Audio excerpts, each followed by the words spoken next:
வழிபறிக்க வட்டப்பாறையிலே வல்லரைக்கண் திடுக்கென்று கண்மொழித்து மாயா மோகனிடம் பேசிக் கொண்டிருக்கக்கூடிய வேளையில் பெண்ணை என்னோடு வா என்று அழைக்கிறான்.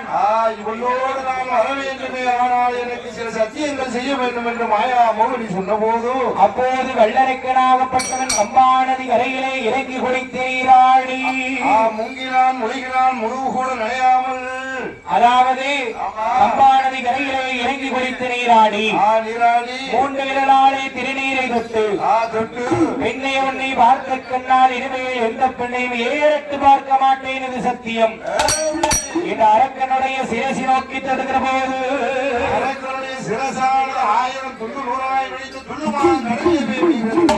அப்போது எடுத்தார் யாதவார் கோலம் கொண்டு மாயவன் பெருமாள் அரளி தோட்டம் வருகிறார்.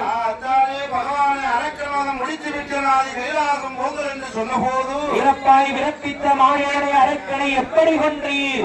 கொண்ட கோபாலா என்று ஆண்டவன் பகவான் சொன்ன போது அப்போது ஆணாக நிற்கிறார் சிவபெருமான், பெண்ணாக நின்றார் ஸ்ரீகிருஷ்ணன்.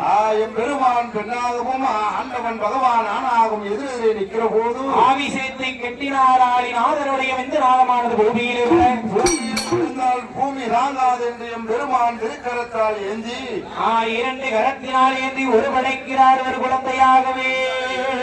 உருவடைத்த குழந்தை எப்படி எப்படி யாராக வந்து பிறக்கிறது?